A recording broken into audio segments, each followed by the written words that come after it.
Mga katrops, welcome back ulit kayo sa aking channel Sports React PH at ngayon na ay pag-uusapan natin ang balitang inaayawan na daw po si James Harden at ang balitang pagkakatanggal ni Kai Jones sa NBA. Pag-uusapan na rin nga natin ngayon dito sa ating panibagong video ang balitang posibleng pagkuha ng Los Angeles Lakers kay Reggie Bullock.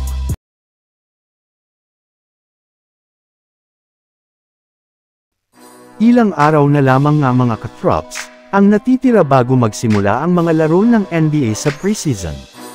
Ngunit hanggang ngayon nga ay hindi parang naman na isa sa katuparan ang matagal nang hinihintay ng mga fans na trade ni James Harden.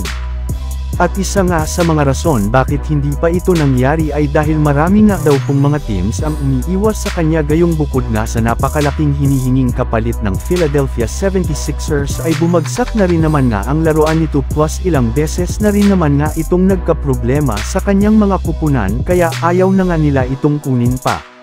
Maging ang dating NBA player nga po na si Matt Barnes ay naniniwala na nalalapit na nga daw po ang pagtatapos ng career ni James Harden sa NBA gayong hindi na rin naman nga ito kailangan pa ng liga kasunod ng mga dramang ibinibigay nito sa kanyang mga kupunan. Habang pumunta naman tayo sa ating sunod na pag-uusapan ngayon sa balitang pagkakasuspendi ni Kai Jones sa NBA. Ayun nga, sa inilabas na balita ni Shams Charania ng The Athletic, hindi muna nga daw po makakasama sa kupunan ng Charlotte Hornets ang kanilang first round pick na si Kai Jones.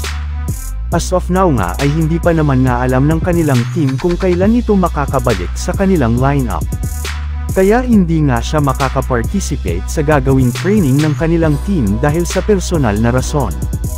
Well, hindi pa rin nga malinaw hanggang ngayon kung ano talaga ang tunay na dahilan ng pagkakawala niya sa kanilang team. Pero ayon nga sa ilang mga analyst, may koneksyon nga daw ito sa mga pinaggagawa nito sa kanyang sarili ng mga nagdaang linggo. Habang pumunta naman tayo sa ating sunod na pag-uusapan ngayon sa balitang pagkuha ng Los Angeles Lakers kay Reggie Bullock.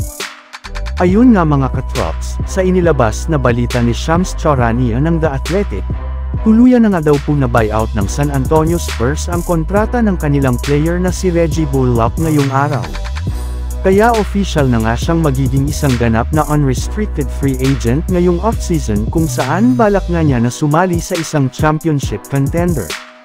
At isa nga sa mga kupunan na nagkaka-interes sa kanya ay ang Los Angeles Lakers na meron pa rin naman ng natitirang isang bakanteng pwesto sa kanilang lineup kung saan plano nga nila ditong ilagay ay isang shooter katulad na lamang ni Reggie Bullock na nag-a-average rin naman last season ng 7.2 points, 3.6 rebounds at 1.4 assists per game sa kanyang 42.5% shooting sa field goal.